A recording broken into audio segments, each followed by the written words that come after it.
सामने यहाँ पर जलाल का ये कुआं इसका पानी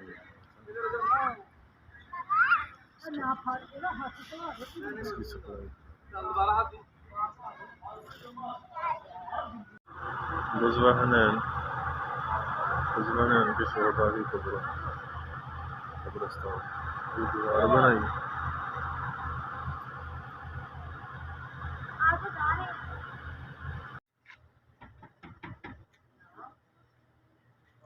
बाजी तक दरवाजा खड़का दिता। क्या बात है जी, ਇਹਦੀ ਆਪਣੀ ਇੱਕ ਨਵੀਂ ਲੌਜਿਕ ਹੈਗੀ ਹੈ।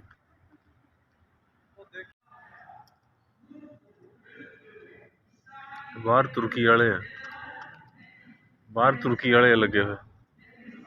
ਕਿਹੜੀ ਮਸਜਿਦ ਆ, ਕੀ ਨਾਮ ਇਹਦਾ? ਮਸਜਿਦ ਜੀ।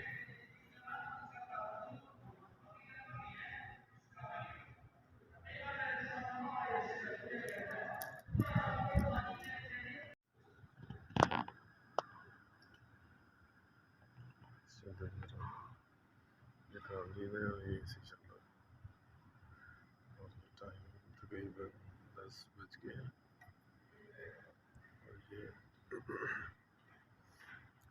तो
नहीं